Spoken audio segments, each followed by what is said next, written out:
Before I tell you what happened in the Congo River Basin, I need you to do something. Drop a comment telling me where you're watching from and what time it is.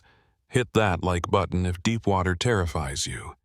And subscribe, because what I'm about to tell you will make you understand why some creatures from prehistory might still be alive. Now, let me take you back to August 2019, when 12 Navy SEALs went into the jungles of the Democratic Republic of Congo, and only 3 of us came back. My name is Lieutenant Commander Jack Morrison, United States Navy SEALs.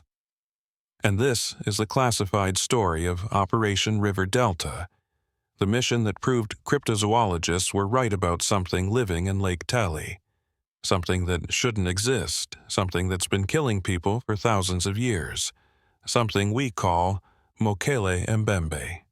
The mission brief came down on August 3, 2019. 3 American oil company executives had been kidnapped by a militia group operating in the Likouala region of the Democratic Republic of Congo. The militia was demanding $10 million ransom. The company was willing to pay, but the U.S. government had a policy: we don't negotiate with terrorists, which meant we were going in to get them out by force. 12 SEALs. SEAL Team 3. The best of the best.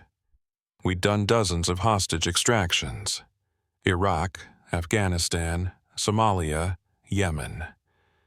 We were experienced, we were trained, we were confident. The team was solid. I was the commanding officer. Chief Petty Officer Eric Drake was my second in command. 15 years in the teams, veteran of over 50 combat operations. Petty Officer First Class James Sullivan was our communications specialist. Petty Officer First Class David Cage was our medic. Petty Officer Second Class Miguel Reyes was our sniper. Petty Officer Second Class Tyler Jackson was our breacher. Petty Officer Second Class Ryan Mitchell was our heavy weapons specialist. Petty Officer Third Class Kevin Anderson was our explosives expert. And 4 more SEALs: Stevens, Washington, Parker, and Rodriguez. All experienced, all lethal, all ready. We flew into Brazzaville, Republic of Congo, on August 5th. From there, we choppered into the DRC under cover of darkness, landed in the jungle 60 clicks from the militia camp. The plan was simple: infiltrate on foot, neutralize the guards, extract the hostages, exfiltrate to a secondary landing zone on the Congo River, where boats would be waiting to take us to Lake Tele, across the lake to the northern shore where helicopters could extract us back to friendly territory. The infiltration went perfectly. We moved through the jungle like ghosts. The militia never saw us coming. We hit them at 0300 hours. Suppressed weapons, night vision, total surprise. 12 militia fighters down in under 3 minutes. 0 friendly casualties. The hostages were scared but unharmed. We zip-tied them, checked them for injuries, and moved out. Easy day, or so we thought. The exfiltration is where everything went wrong. We reached the Congo River at dawn. 3 boats were waiting exactly as planned: rigid hull inflatable boats, RHIBS, fast, maneuverable, perfect for river operations. We loaded up. 4 SEALs per boat, plus the 3 hostages distributed among the boats. Engines fired up. We started downriver toward Lake Tele. That's when we met the pygmy fishermen. There were 3 of them. Old men, locals. They were pulling their nets from the water as we approached. Chief Drake signaled for the boats to slow down. We didn't want to swamp their canoe, didn't want to cause an incident. One of the old men stood up in his canoe, started shouting in French. I speak basic French from my time working with French Special Forces. I understood enough. "You cannot go to Lake Tele," the old man shouted. "Turn back. The creature will kill you. It kills everyone who crosses the lake." Drake looked at me. "Sir, you understand that." "He's warning us about something in the lake," I said. "Some kind of creature." The old man was still shouting, getting more agitated. Mokele-Mbembe, the beast that stops the rivers. It lives in Lake Tele. It guards the water. It hates boats. It hates engines. It will destroy you. What's Mokele-Mbembe? Sullivan asked. Local legend, I said.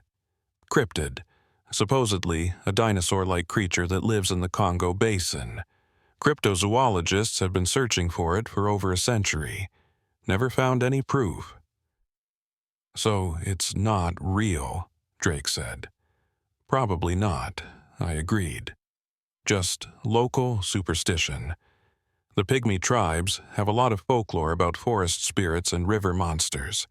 Keeps people from going places they shouldn't go. But the old man wasn't giving up. He paddled his canoe closer.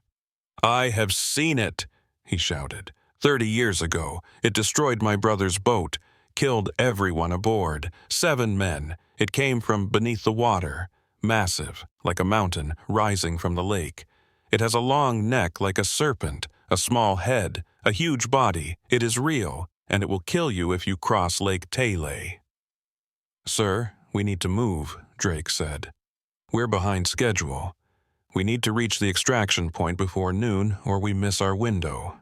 I nodded. Thank you for the warning, I called to the old man in French. But we have to continue. We'll be careful. The old man looked at me, and I saw something in his eyes I didn't like. Pity. Like he knew we were already dead, like he'd seen this before, like he knew what was coming. Then may your gods protect you, the old man said quietly. Because when you enter Lake Tele, you enter Mokele-Mbembe's territory, and it does not share. We left the fishermen behind, continued downriver. The Congo River was massive, brown water, fast current, dense jungle on both sides. The sound of the outboard motors was loud, too loud, but we needed speed, needed to reach the extraction point on time. We traveled for 2 hours. The river widened, got slower, and then we saw it. Lake Tele. It was enormous, maybe 10 miles across, surrounded by dense rainforest. The water was dark, almost black. Calm, mirror smooth. No wind, no waves, just stillness and silence. The jungle around the lake was quiet. No bird calls, no monkey screams, no insects buzzing, just silence. This place is creepy, Anderson said. It's too quiet. Stay alert, I said. We're exposed on the water. If there's any threat, it'll come from the shoreline. Watch for militia. Watch for rebels. Watch for anything. We entered the lake. 3 boats in a line. Drake's boat on point. Mine in the middle with the hostages. Mitchell's boat bringing up the rear. We throttled up. Needed to cross the lake quickly. 10 miles. At 30 knots, we'd be across in 20 minutes. We made it maybe 5 miles, halfway across. The deepest part of the lake. That's when the water exploded. Right next to Drake's boat. A massive column of water shot up, 30 feet high, like a depth charge had detonated. Drake's boat was swamped, capsized, 4 seals and 1 hostage in the water, scrambling, trying to grab the overturned boat, trying to stay afloat. Man overboard, I shouted. All boats, converge on Drake's position. We turned, headed back toward the capsized boat. And that's when I saw it, rising from the water. Impossibly huge, impossibly impossible. Because what I was seeing couldn't exist, couldn't be real, couldn't be anything except extinct for 65 million years. It was a dinosaur, a sauropod, like a brachiosaurus or an apatosaurus, but alive, real, right there in front of us. Its body was massive, maybe 40 feet long, 15 feet tall at the shoulder, grayish-brown skin, wet, shining in the sunlight. And its neck, Jesus Christ, its neck. It extended up from the water, 20 feet, 25 feet, incredibly long, muscular, powerful. And at the end of the neck was a head, small, almost delicate compared to the body, with a mouth and teeth and eyes that looked directly at us with an intelligence that made my blood run cold. It roared, not like any animal I'd ever heard, not like a lion or an elephant or anything modern. It was deep, resonant, like a foghorn, like the sound of the earth itself making noise. It shook my chest, made my teeth rattle, made the water vibrate. "What the fuck is that?" Sullivan screamed. "Mokele-Mbembe," I whispered. The old man was right. It's real. The creature turned toward Drake's capsized boat, toward the seals in the water. Its neck arced down, graceful, serpentine, and it grabbed Drake, lifted him out of the water, held him in its mouth. Drake was screaming, firing his sidearm into the creature's head. But the bullets did nothing, just bounced off the thick hide. The creature shook its head, once, violently. Drake's screaming stopped, and then the creature opened its mouth. Drake's body fell back into the water. Not moving. Dead. "Open fire!" I shouted. "All weapons! Take that thing down!" We unloaded. 12 automatic weapons, hundreds of rounds, hitting the creature from multiple angles. And it did nothing. The bullets hit the creature's skin and stopped. Flattened. Couldn't penetrate. The hide was too thick, too tough, like armor, like tank plating. We were shooting at it with rifles and it was shrugging off the rounds like they were raindrops. The creature ignored us, turned back to the water, and it went after the other seals from Drake's boat. Stevens was trying to swim away. The creature's neck shot forward, grabbed him, pulled him under. Stevens didn't come back up. Washington was next. The creature caught him before he could dive, crushed him in its jaws. Blood spread across the dark water. Parker and Rodriguez were swimming toward my boat, trying to reach us, trying to get to safety. The creature saw them, started toward them, its massive body moving through the water, creating a wake, creating waves that pushed the swimmers backward, away from the boats, toward the creature. "Get to the boat!" I shouted. "Swim! Swim!" Parker was close, maybe 20 feet. Mitchell was in the rear boat. He stood up, extended his hand, trying to help Parker climb aboard. Parker reached for it. His fingers were inches away, and then the creature's neck came down from above, wrapped around Parker's waist, coiled, like a snake, and lifted him out of the water. Parker was screaming, beating on the creature's neck with his fists, but the neck squeezed, and we heard Parker's ribs crack, multiple breaks, all at once. His screaming stopped. The creature dropped him back into the water, dead. Rodriguez was the last one from Drake's boat. He was still swimming, still trying, but he was exhausted, slowing, and the creature was right there, right behind him. Its head rose up, 15 feet above the water, looking down at Rodriguez, and for a second I swear the creature was deciding, considering, like it was intelligent, like it was thinking. Then it struck. Fast. Faster than anything that size should be able to move. Its head shot down, hit Rodriguez, didn't bite him, just hit him, like a hammer. Rodriguez went under. The water turned red. He didn't come back up. 5 seals dead, in under 3 minutes. Drake, Stevens, Washington, Parker, Rodriguez, all gone, and 1 hostage drowned when the boat capsized, 6 dead, and the creature wasn't done. It turned toward us. Toward my boat and Mitchell's boat. Its eyes locked on us, and it started moving, through the water, toward us, creating a bow wave like a submarine. Fast, too fast. "Go! Go, go!" I screamed. Full throttle. Get to shore."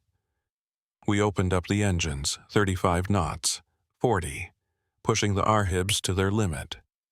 The shore was 3 miles away. If we could reach the jungle, reach the trees, maybe the creature wouldn't follow.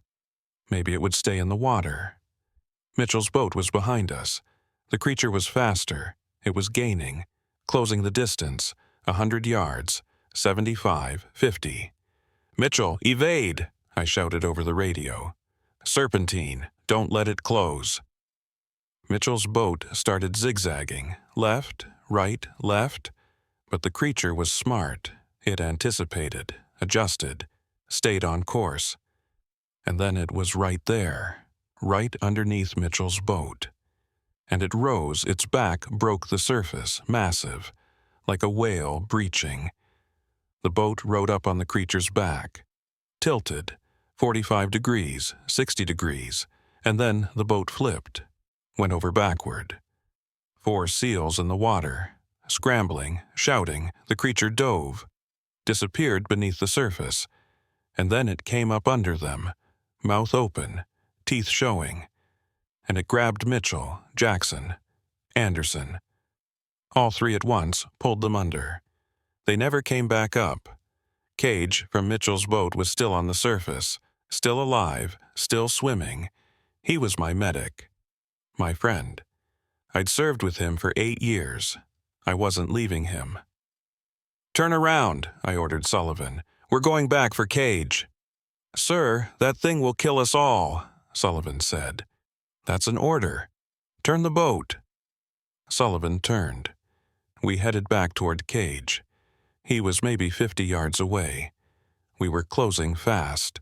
25 yards, 20 yards, 15 yards. The creature surfaced right next to Cage, its massive head rising from the water. Cage looked up at it, and I saw him accept it, accept his death. He stopped swimming, stopped fighting, just looked at the creature.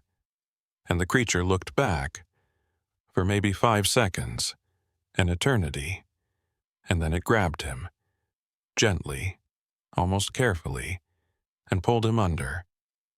The water settled, went calm. Cage was gone. 7 seals dead, 9 total casualties including the 2 hostages. 3 seals left, me, Sullivan, and Reyes, and we were still 3 miles from shore with that thing hunting us. "Go!" I shouted. "Don't stop! Don't slow down! Get to the jungle!" We pushed the RHIB to its limit. The engine was screaming, overheating, but we couldn't slow down. Behind us, I could see the creature, still following, still hunting, but it was staying back, maybe 100 yards, like it was hurting us, like it was driving us somewhere. We reached the shore, drove the RHIB straight up onto the muddy bank, jumped out, grabbed our gear, grabbed the 2 remaining hostages, and ran into the jungle. The creature stayed in the water, didn't follow onto land. It just watched us, its long neck extended, its head turning, tracking our movement. And then it submerged, disappeared beneath the dark water. We were on land, safe, or so we thought.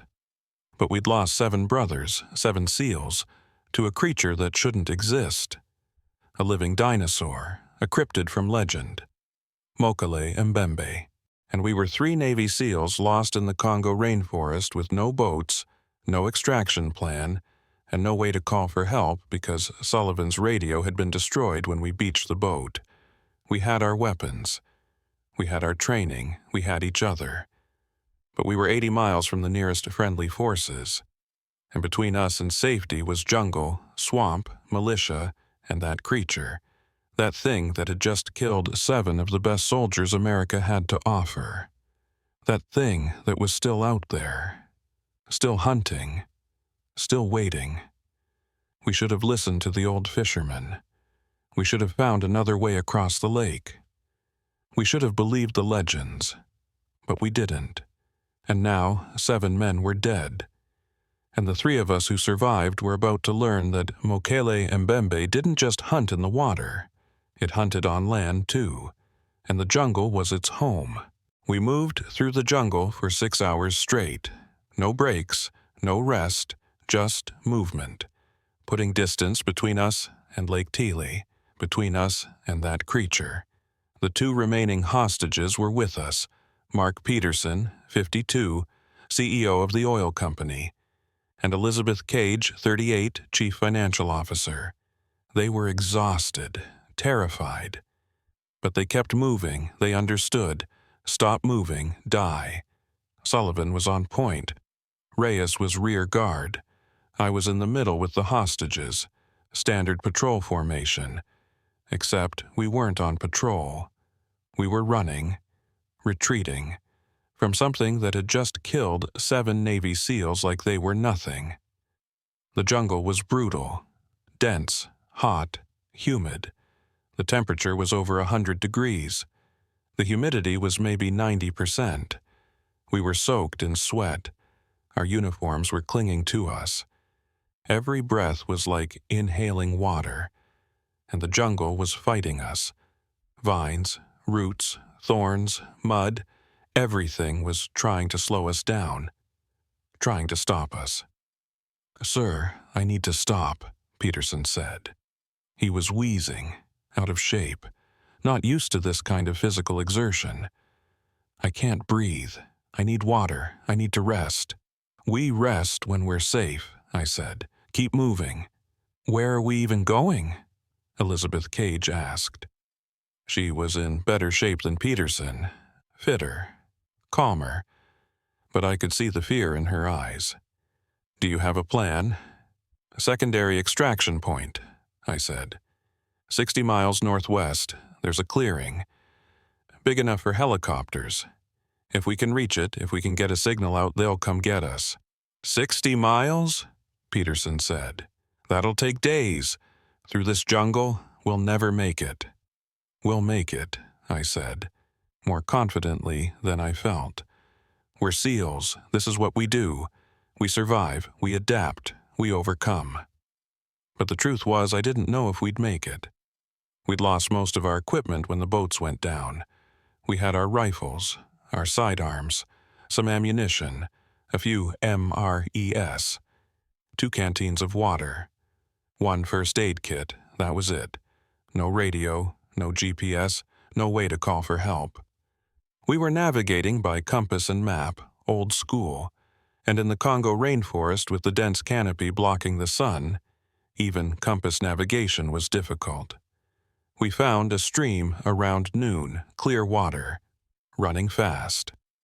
We stopped long enough to refill our canteens. I used purification tablets. We couldn't afford to get sick, couldn't afford dysentery or parasites. We drank. We rested for 5 minutes, and then we kept moving. That's when Reyes called out from behind us. "Sir, we have a problem." I turned. Reyes was looking back the way we'd come.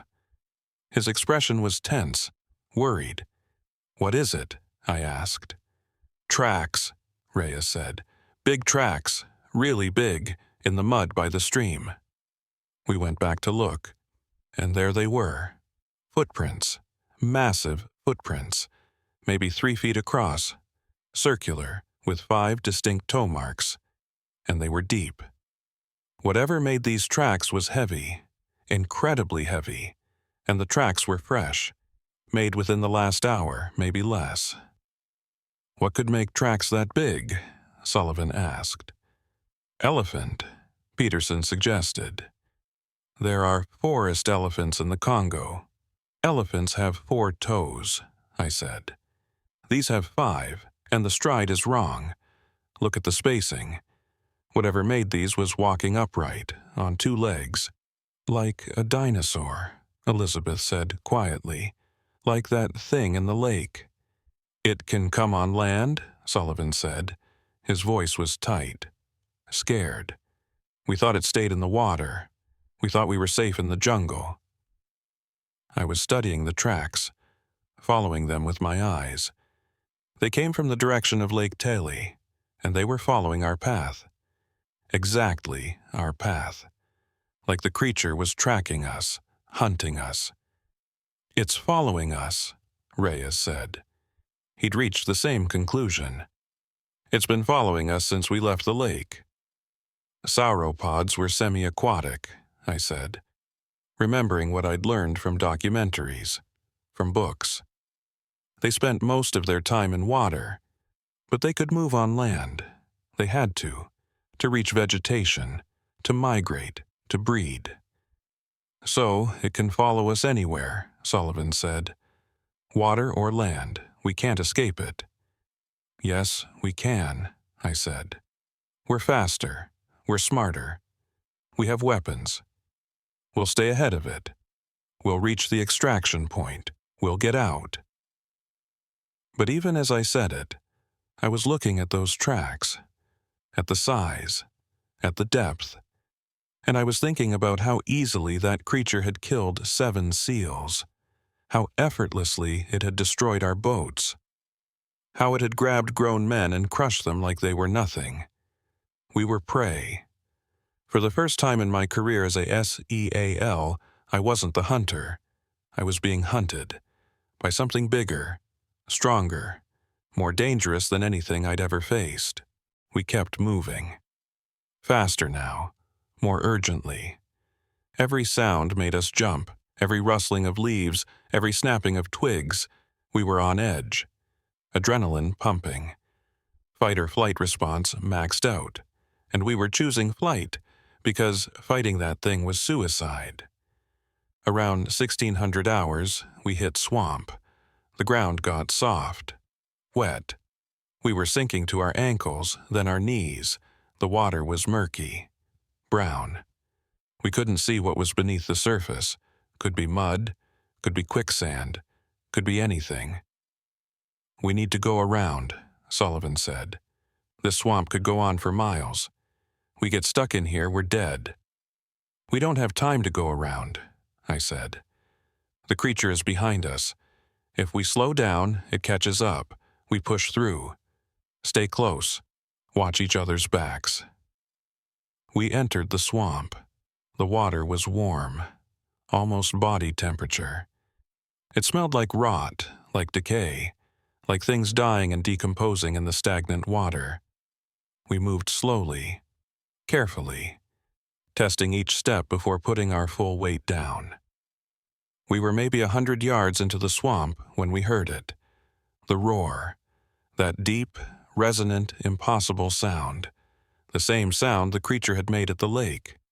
And it was close, really close, maybe a quarter-mile behind us. "It's coming," Reyes said. "It's caught up." "Move faster," I ordered. "Get to the other side." We started pushing through the swamp.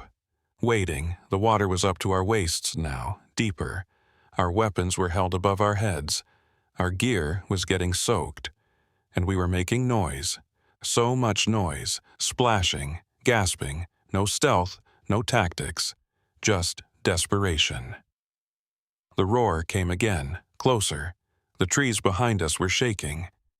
Something massive was moving through the jungle, crashing through the vegetation coming toward us, fast.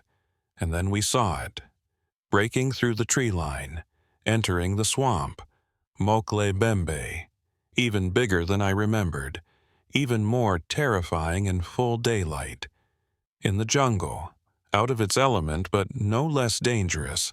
Its body was massive, 40 feet long, maybe 15 feet tall at the shoulder.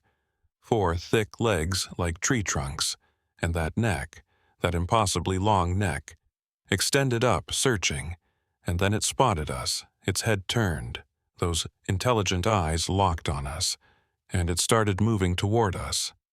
Through the swamp, creating waves, displacing water, coming faster than we could move. "Run!" I shouted. We ran, or tried to. Running in waist-deep water is almost impossible. We were moving in slow motion. The creature was gaining. 50 yards, 40, 30. Reyes stopped, turned, brought up his rifle. "I'll hold it off. Keep moving." "Reyes, no," I shouted. "You can't stop it." "I can slow it down," Reyes said. And he opened fire, full auto. 30 rounds, straight into the creature's head, into its neck, into its chest. The bullets hit. I saw the impacts, saw the creature's skin ripple, but they didn't penetrate, didn't wound. The creature just kept coming. It reached Reyes, its neck shot forward, wrapped around him, lifted him out of the water. Reyes was screaming, fighting, but the neck squeezed, and we heard his spine snap. The creature dropped him, face down in the swamp, dead. "Keep moving," I shouted. We were almost to the other side. Solid ground was maybe 20 yards away. We could make it. We had to make it. Sullivan was in front. He reached the bank, pulled himself out of the water, turned to help the hostages. Peterson was next. Sullivan grabbed his hand, pulled him up, safe. Elizabeth was right behind Peterson. She was almost to the bank, reaching for Sullivan's hand. And that's when the creature's neck came down from above, grabbed her around the waist, lifted her screaming into the air. "No," I shouted. I brought up my rifle, fired, emptied the magazine, hit the creature's neck. Its head, nothing. The bullets did nothing. Elizabeth was 30 feet in the air, struggling, screaming my name, begging for help, and then the creature swung its head, violently, like it was throwing her.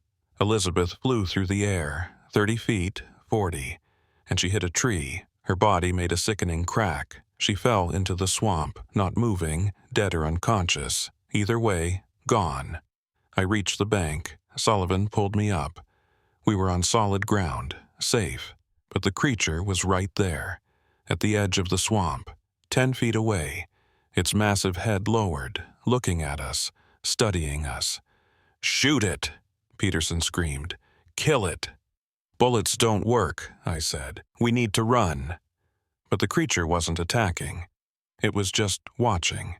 Its head tilted, like it was curious, like it was trying to understand us. And then it made a sound, not a roar, something else, lower, softer, almost like a moan, and it backed away, turned around, started walking back into the swamp, toward the lake. "It's leaving," Sullivan said. "Why is it leaving?" I was watching the creature, watching its behavior, and I understood. "It's not hunting us for food," I said. "It's herbivore. Sauropods ate plants, not meat. It's not trying to eat us." "Then why is it killing us?" Peterson asked. "Territory," I said. "We crossed its lake. We invaded its territory. It's defending its home, driving us away. So if we leave its territory, it'll stop chasing us," Sullivan asked. "Maybe," I said. "Or maybe it's teaching us a lesson, making sure we never come back, making sure we tell others not to come back." The creature reached the middle of the swamp, submerged, disappeared beneath the murky water. We waited. 1 minute, 2 minutes, 5 minutes. It didn't come back. "Is it gone?" Peterson whispered. "I don't know," I said. "But we're not waiting to find out. Move, now." We moved, away from the swamp, deeper into the jungle. 3 people left, 3 out of 12 seals. 3 out of 15 total, me, Sullivan, Peterson.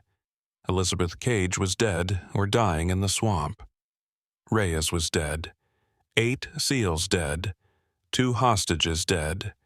And we were still 60 miles from extraction.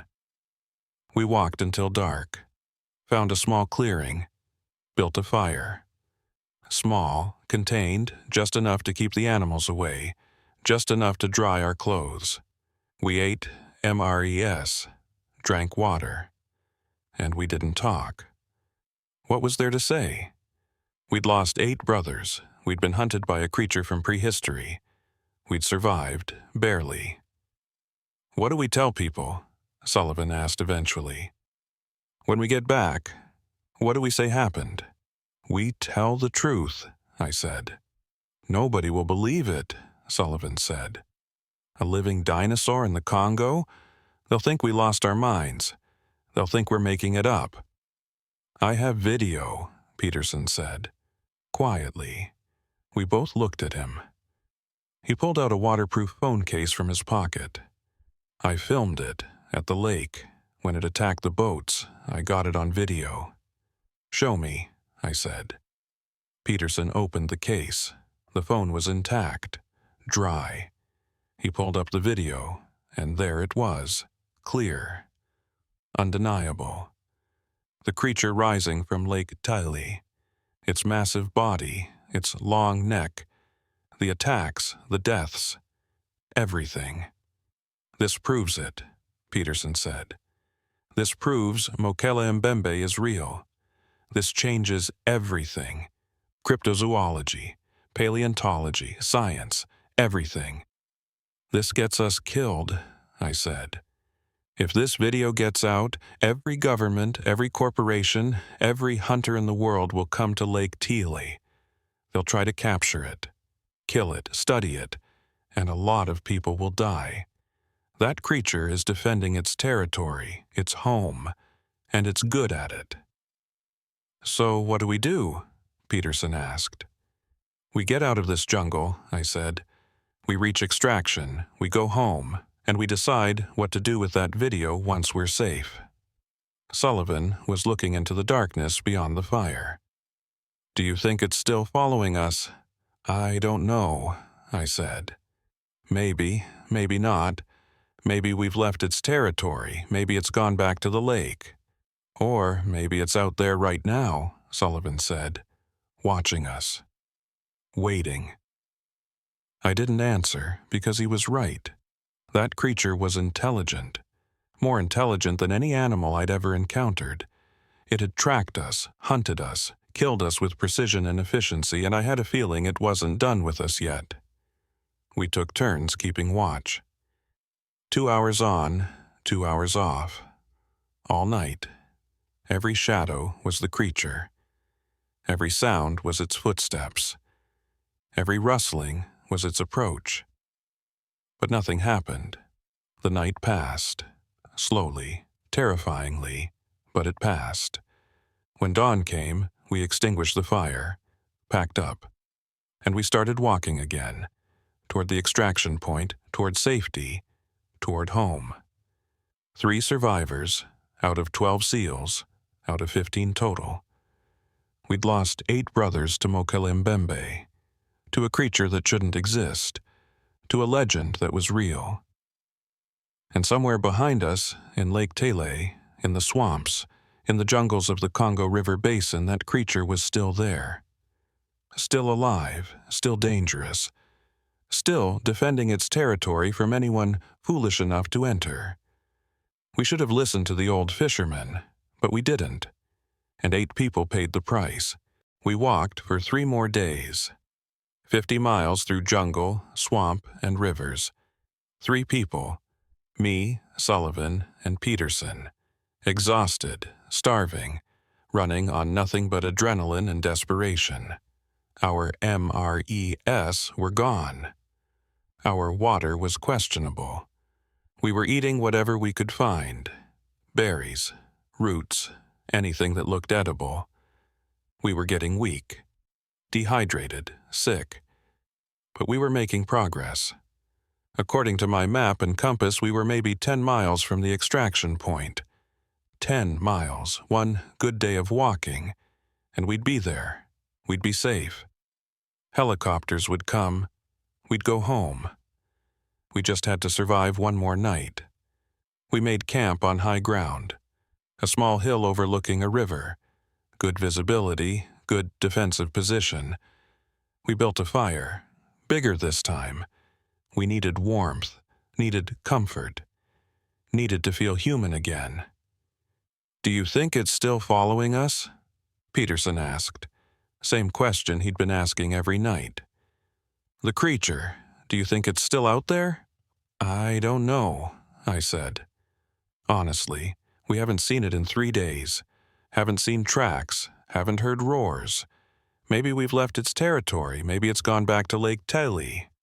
Or maybe it's just patient, Sullivan said. Maybe it's waiting, watching, following at a distance. Why would it do that? Peterson asked. If it wanted to kill us, it would have done it by now. It's faster than us, stronger than us. Why wait? Because it's smart, I said. Smarter than we thought.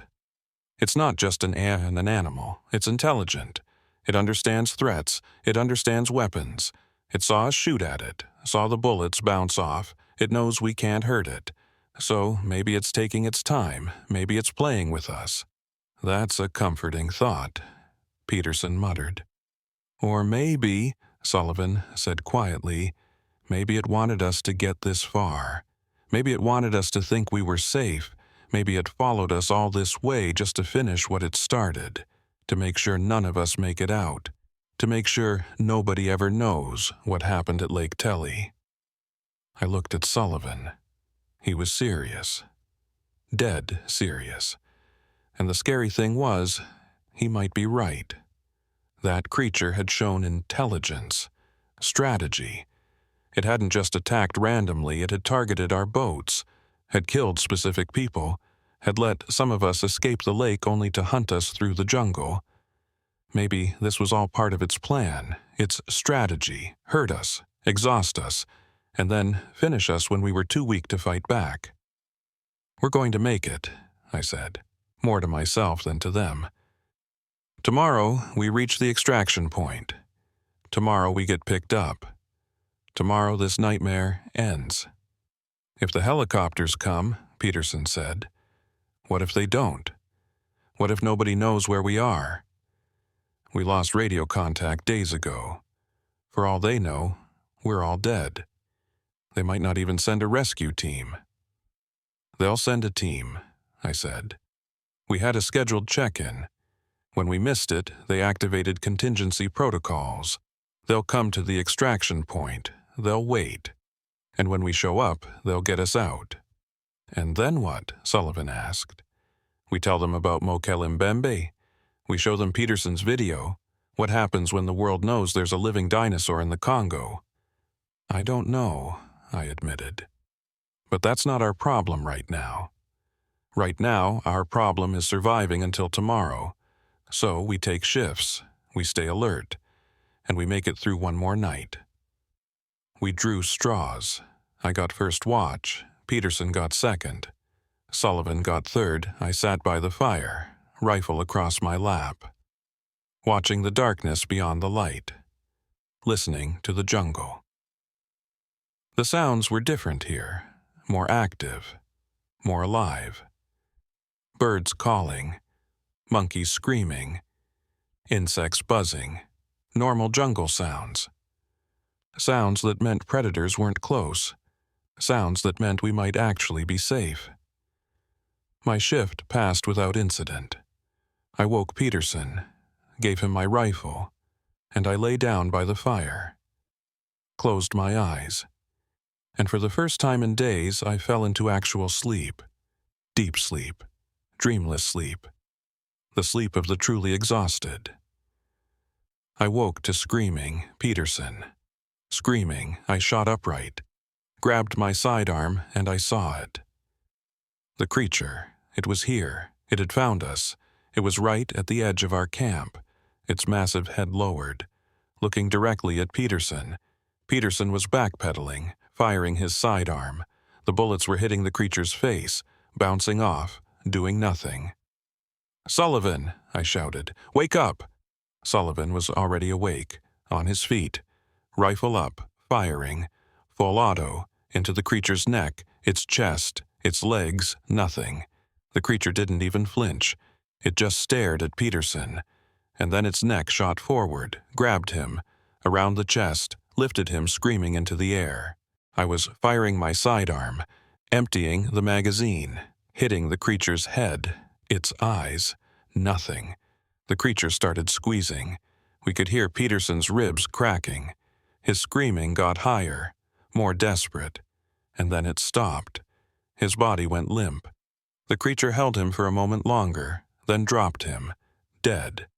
"Fall back!" I shouted to Sullivan. "Get to the river!" We ran, down the hill, toward the water.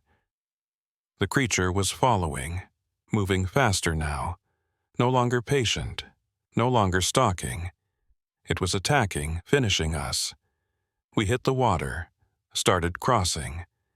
The river was maybe 30 feet across. Fast current, deep. We were swimming, fighting the current, and the creature entered the water behind us, its natural element, where it was fastest, most dangerous. We reached the other side, pulled ourselves onto the bank. Gasping, the creature was in the middle of the river. Its neck extended, reaching toward us. 10 feet away, 8 feet, 6 feet. Sullivan dropped his pack, pulled something out. "I saved this," he shouted. "From the boat. 1 RPG round. I've been carrying it for days." An RPG, rocket-propelled grenade, anti-tank weapon, designed to penetrate armor. If anything could hurt that creature, this could. Sullivan loaded the round, aimed. The creature was 5 feet away now, its head filling his sight picture. Point-blank range, impossible to miss. "Fire!" I shouted. Sullivan pulled the trigger. The rocket launched, smoke trail, impact. The grenade hit the creature's head, dead center, between the eyes. And it exploded. The blast was massive. Fire, smoke, shrapnel. The creature roared, actually roared in pain. For the first time. Its head snapped back. Blood, there was blood. Dark red, almost black, pouring from a wound on its forehead. The explosion had penetrated, not deep, but enough.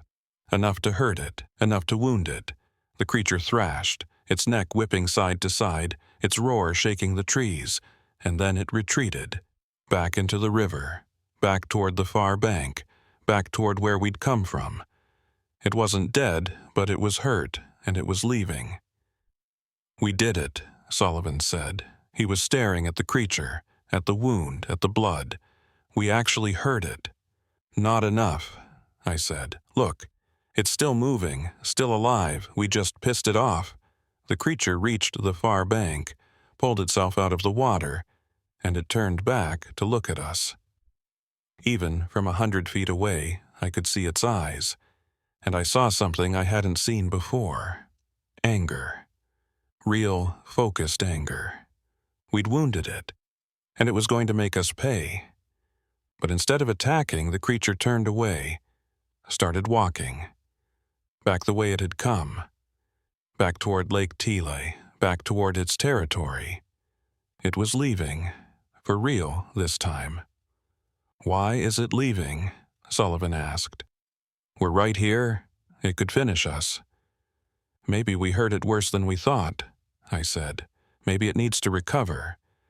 Maybe it's going back to the lake, to the water, to heal." "Or maybe," Sullivan said, "maybe it's realized we're more trouble than we're worth. Maybe it's decided to let us go." I wanted to believe that. Wanted to think the creature was showing mercy, but I didn't think so. That creature was intelligent, strategic, and everything it had done had been calculated, purposeful. It let us wound it. Let us think we'd won. And now it was leaving. But not because it was giving up, because it had accomplished what it wanted. It wanted us to know, I said. It wanted us to hurt it, to prove we could, so we'd tell others, so we'd warn them. We wounded Mokele-Mbembe, and it nearly killed us. Don't go to Lake Tele. Don't invade its territory, or it'll kill you too. That's the message. That's what it wants us to spread. Psychological warfare, Sullivan said. From a dinosaur, that's insane. No, I said. That's intelligent. That's survival. That creature has been living in Lake Tele for how long? Hundreds of years, thousands, maybe millions. It's survived by being smart, by being careful, by making sure humans know to stay away, and we just became the latest example. The latest warning. We watched the creature disappear into the jungle, its roar echoing one last time. And then silence, complete silence. It was gone, really gone. We'd survived. "Let's move," I said, "before it changes its mind, before it comes back. We reach the extraction point, we get out. We never come back to this place." We walked through the night. Didn't stop, didn't rest, just walked. By dawn, we saw it. The clearing, the extraction point. A grass field, maybe 200 yards across. Perfect for helicopters. Empty. Nobody here, but they'd come. They had to come. We entered the clearing, collapsed in the grass, exhausted, starving, dehydrated, but alive. 2 Navy SEALs, out of 12, 2 survivors. We'd made it. Sullivan pulled out a flare gun, one of the few pieces of equipment we'd saved. "Should I fire it?" he asked. "Not yet," I said. "Wait until we hear engines. Wait until we know they're close. We only have 2 flares. We can't waste them." We waited. 1 hour, 2 hours, 3 hours. The sun climbed higher, the temperature rose. We drank the last of our water. Ate nothing. Just waited. And prayed. Prayed for helicopters. Prayed for rescue. Prayed this wasn't all for nothing. And then we heard it. The sound we'd been waiting for. The beautiful, impossible sound. Helicopter rotors. Distant, but getting closer. Coming our way. "Fire the flare!" I shouted.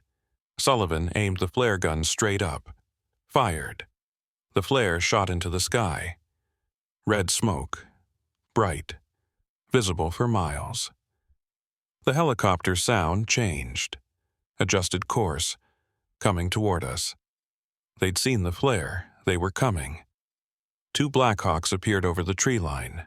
Military, American. They circled the clearing, checking for threats, confirming the landing zone was secure. And then they descended, touched down in the grass maybe 50 yards from us. We ran toward them. Sullivan was laughing, crying. "We made it," he shouted. "We actually made it." The helicopter doors opened. SEALs jumped out. Our brothers, our teammates. They saw us, ran toward us, started checking us over, medical assessment looking for injuries, for wounds. "Where's the rest of the team?" one of them asked. "Where's Drake? Where's Cage?" "Dead," I said. My voice was hoarse, raw. "All dead. Everyone except us. We're the only ones left." They didn't ask more questions. Not then. They just helped us to the helicopter, got us aboard, strapped us in, and we lifted off, up above the jungle, above the Congo River, above Lake Tele, and as we gained altitude I looked down. At the jungle, at the lake, and I swear I saw something. A shape. Moving in the water. A long neck.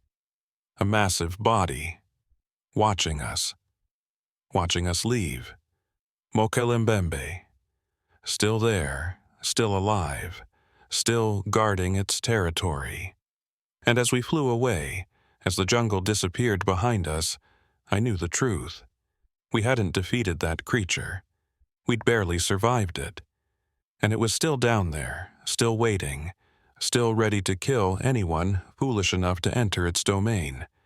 10 Navy SEALs dead, 2 hostages dead, 2 survivors, me and Sullivan. We'd accomplished the mission. We'd extracted the hostages, or tried to, but the cost was catastrophic, unacceptable. And the official story would never mention the creature. Never mention Mokele-Mbembe, never warn others about what lived in Lake Tele. But I'd remember. Sullivan would remember. And somehow we'd have to live with the knowledge that we'd encountered something impossible. Something that science said couldn't exist. And we'd have to decide what to do with that knowledge. With Peterson's video, with the truth about what really happened in the Congo. They flew us to a U.S. military base in Uganda. Entebbe, medical facility, full examination. We were dehydrated, malnourished, covered in insect bites, leeches, and infected wounds. But alive. Against all odds, alive. They kept us in medical for 3 days. IV fluids, antibiotics, food, rest. And during those 3 days, nobody asked us what happened. Nobody debriefed us. Nobody even mentioned the mission.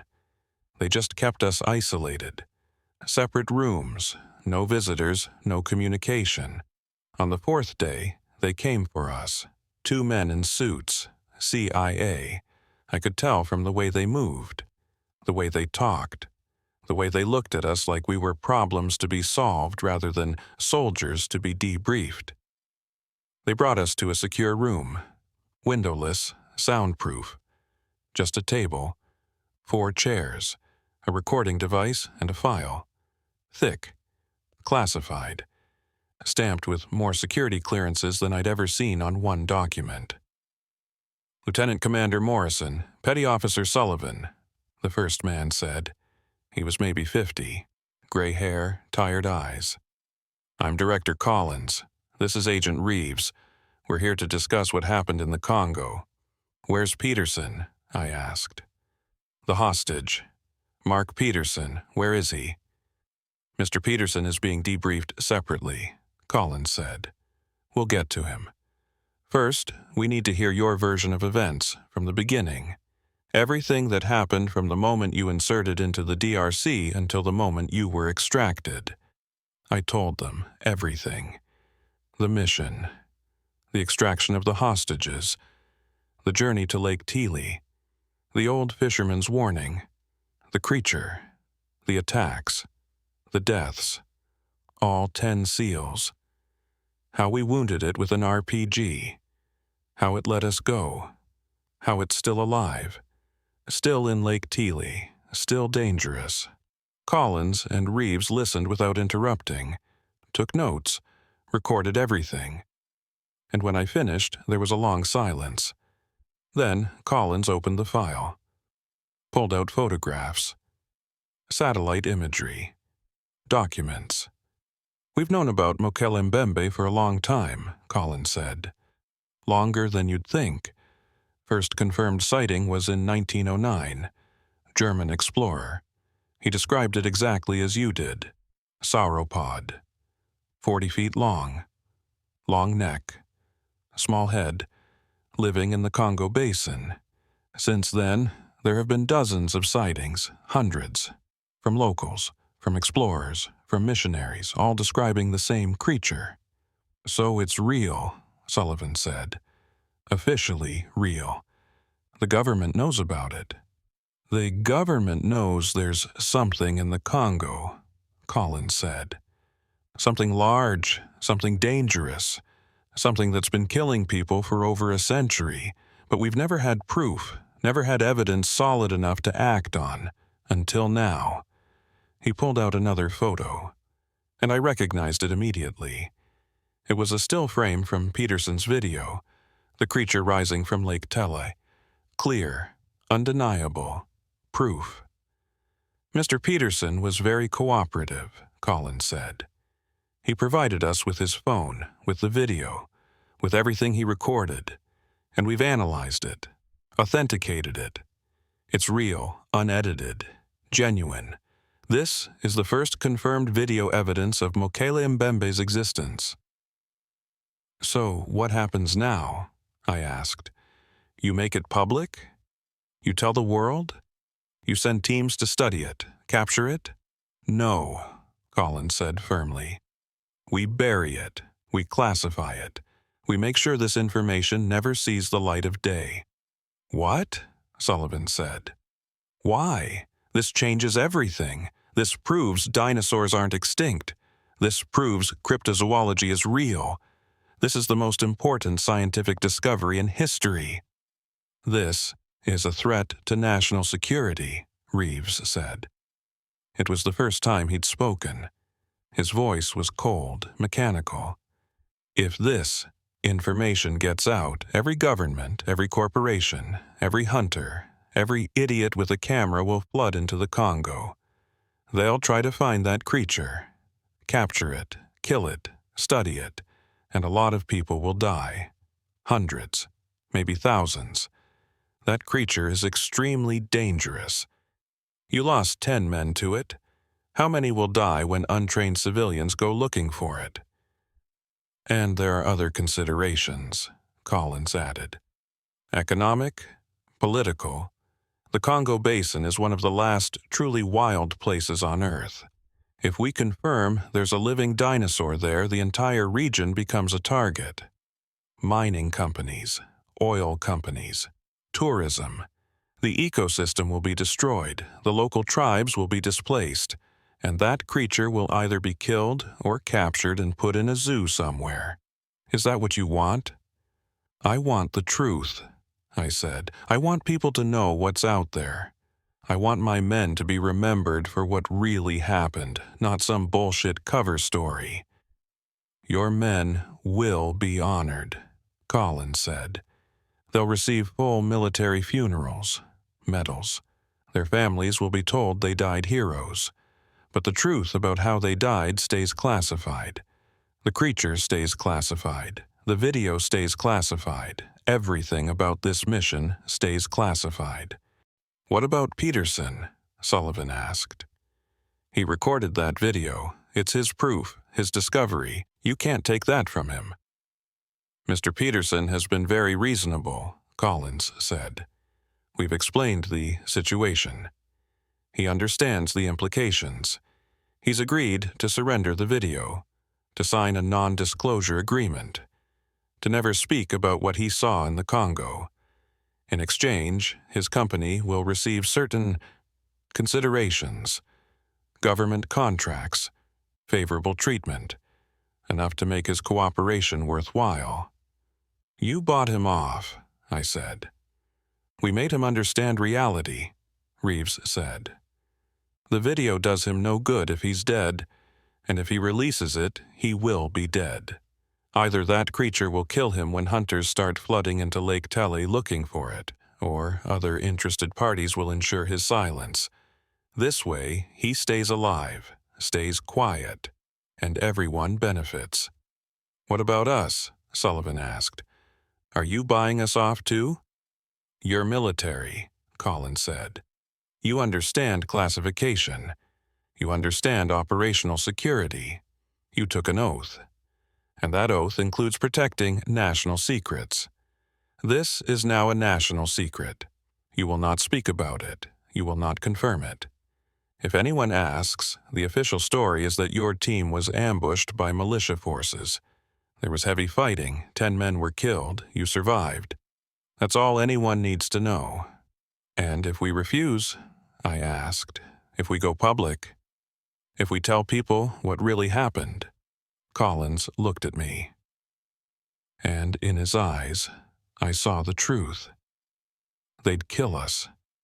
They'd make it look like an accident, a suicide, PTSD, something. But they'd silence us. Permanently. Because this secret was too important, too dangerous, too valuable. You won't refuse, Collins said. Because you're smart. Because you understand what's at stake. And because you know that creature is better off left alone. Left in its lake. Left in its jungle. Away from the world. Protected by its legend. By its isolation. That's what's best for everyone. Including the creature. He stood up. Reeves stood up. The debrief was over. You'll be returned to the States tomorrow, Collins said. You'll undergo psychological evaluation, PTSD treatment. You'll be given medical leave, and after a suitable period, you'll return to active duty, or you'll separate from service, your choice. But this conversation never happened. This mission never happened. Mokele-Mbembe never happened.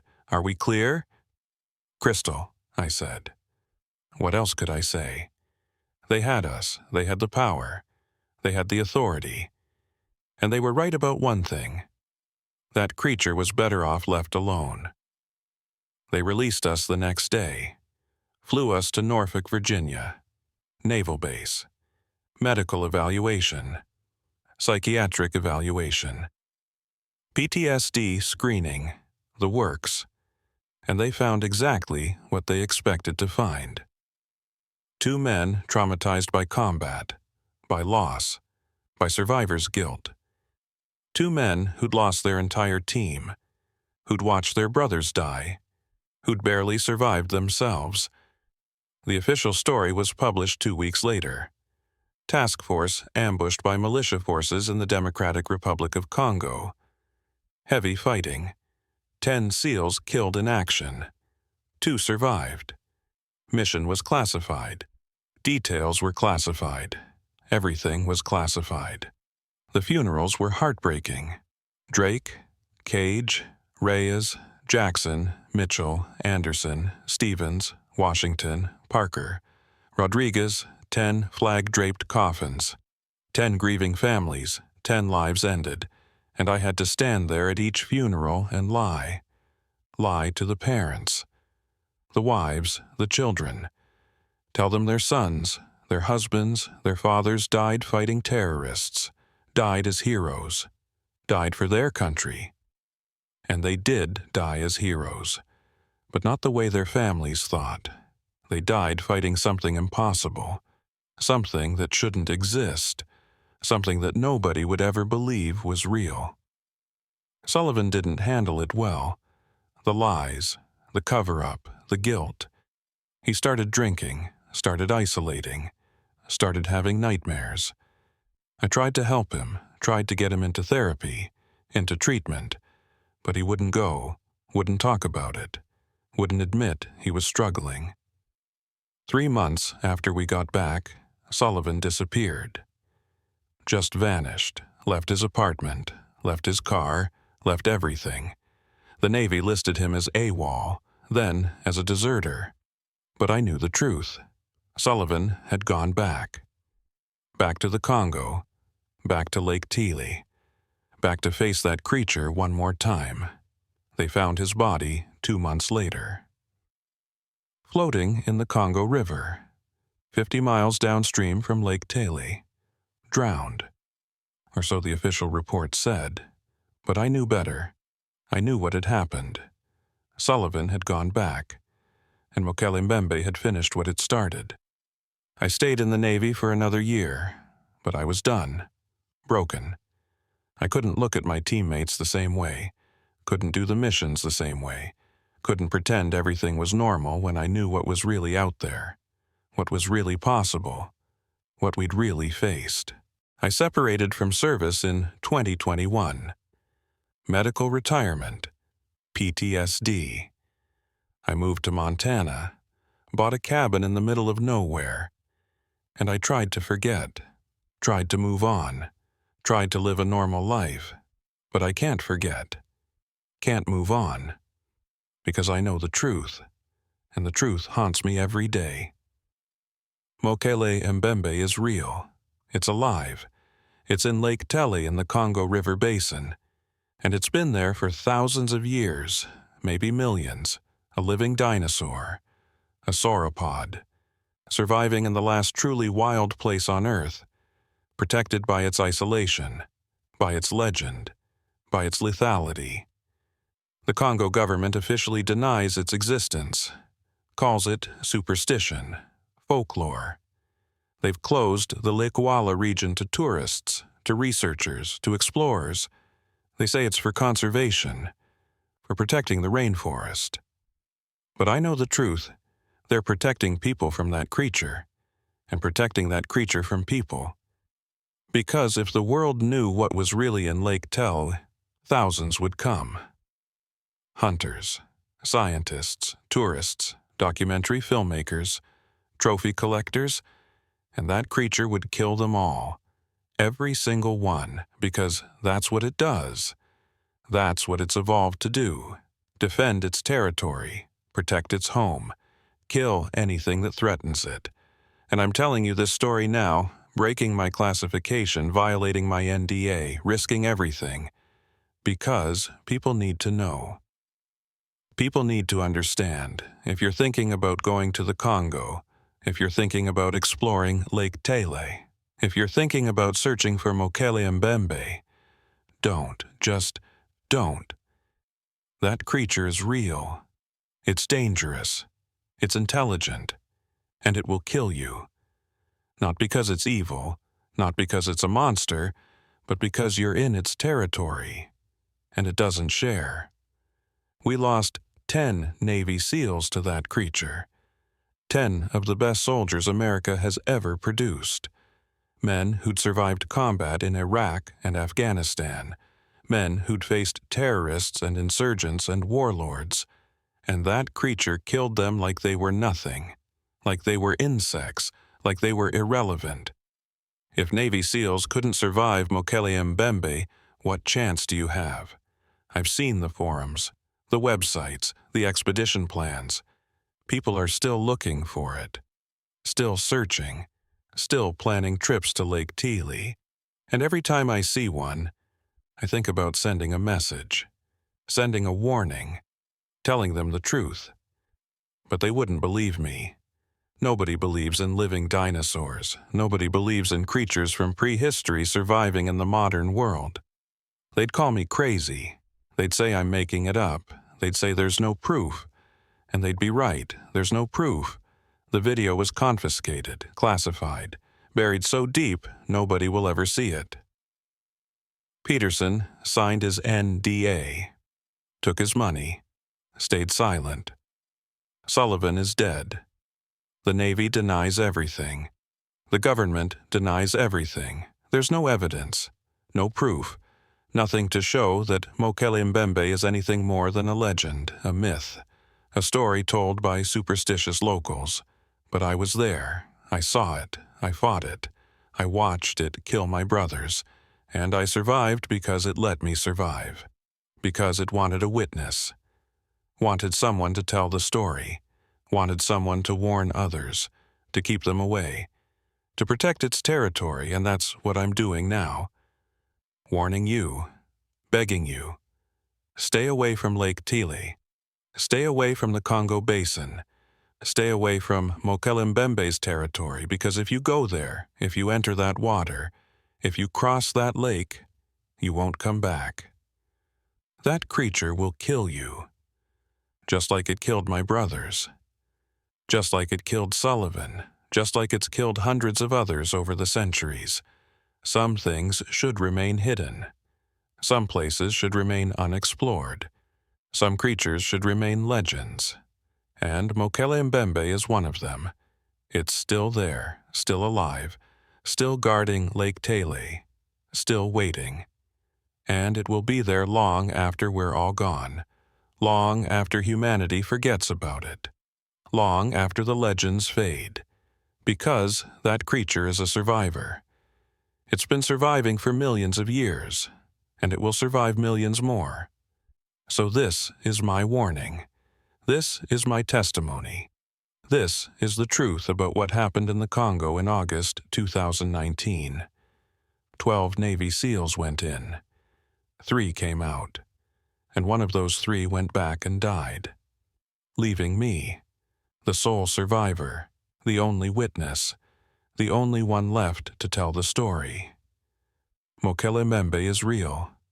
And it's still out there. Waiting. Watching. Protecting its territory, killing anyone foolish enough to challenge it. Don't be foolish. Don't challenge it. Don't go to Lake Tele. Stay away, stay safe, stay alive. Learn from our mistake. Learn from our loss. Learn from the 10 brothers I left behind in that cursed lake. The dinosaurs aren't extinct, at least not all of them. And the one that survived is the most dangerous predator on Earth. Not because it hunts for food, but because it fights for territory, for survival, for its right to exist in peace. Leave it alone. Leave Lake Tele alone. Leave the Congo alone. And maybe, just maybe, you'll live long enough to tell your children about the legend. The myth, the impossible creature that lives in the heart of Africa. Mokele-Mbembe, the beast that stops rivers. The creature that guards Lake Tele, the living dinosaur that killed 10 Navy SEALs and got away with it. It's real, it's out there, and it's waiting.